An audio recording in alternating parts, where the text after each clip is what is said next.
Tem um questionário estruturado, usado num estudo de satisfação, NPS, imagem de marca. Você já parou para se perguntar se os respondentes entendem o que você está perguntando corretamente e se existe consistência interna nos resultados das baterias? Eu vou mostrar para vocês hoje duas técnicas que ajudam a avaliar isso. A primeira é o teste cognitivo e a segunda é o coeficiente alfa de Cronbach.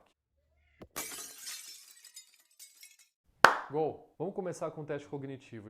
Imagina que você tem um estudo quantitativo contínuo, um tracking, por exemplo. Você precisa ter certeza que os respondentes estão entendendo corretamente as perguntas do questionário e também estão entendendo as escalas, as alternativas das perguntas. O teste é muito simples, é em formato de EP, de entrevista em profundidade. Eu vou descrever o passo a passo. Primeiro, o entrevistador lê a pergunta como se estivesse aplicando a entrevista normalmente. Pode ser pessoalmente, pode ser por telefone, e aí ele capta a resposta do respondente para aquela pergunta e em seguida começa o teste cognitivo daquela pergunta. E aí você vai ter as seguintes perguntas abertas que você vai fazer para aquele respondente. Primeira pergunta: no que você pensou ao responder essa pergunta? Segunda: se você fosse fazer essa pergunta com as suas próprias palavras, como é que você perguntaria? Terceira: se você fosse responder do seu jeito, com as suas próprias palavras, como é que você responderia? E finalmente, quarta: foi difícil ou fácil responder? E por quê? A partir dessas respostas, você tem um diagnóstico completo se aquela pergunta está funcionando, se a escala está funcionando, se o respondente está pensando na coisa certa ao ser perguntado aquilo, finalmente se existe algum problema de semântica ou eventualmente alguma palavra-chave usada na pergunta que gera uma dificuldade de entendimento por parte dos respondentes. Simples assim. Agora vamos falar da segunda técnica, coeficiente alfa de Cronbach. This is boring. Delete.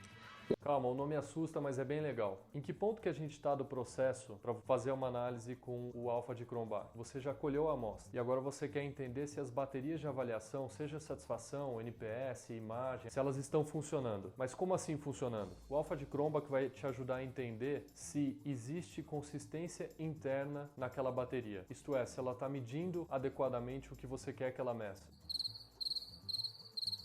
Isso é ultra importante. Eu não vou entrar no detalhe do detalhe de como calcular esse coeficiente. Você pode fazer isso em SPSS, você pode fazer isso em R. Lá no SPSS basta você entrar em Analyze, Scale, Reliability Analysis e aí clicar e rodar. É simples assim. Você vai selecionar lá a pergunta ou as perguntas que você quer que ele analise e ele vai gerar o alfa de Cronbach. Ele vai gerar um valor de 0 a 1 e como é que você vai interpretar esse valor? Em geral, em pesquisa, o pessoal costuma considerar 0,6 o mínimo, 0,7 aceitável, 0,8 bom, 0,9 para cima excelente. Finalmente, que conclusão que você chega a partir do alfa de Cronbach? Se ele for baixo, algum item da sua bateria de avaliação não está medindo de forma consistente o que ele se propõe a medir. E aí, por exemplo, no SPSS mesmo, ele faz uma simulação para você, excluindo cada um dos itens daquela bateria para ver como é que o alfa de Cronbach fica, se ele se eleva ou se ele cai, para você identificar o item específico que pode estar prejudicando a consistência interna do questionário. Quanto maior a consistência interna de uma bateria de avaliação, melhor o questionário está medindo o que ele está se propondo a medir. Se você tiver qualquer dúvida sobre teste cognitivo ou alfa de Cronbach, pode falar com a gente. É isso.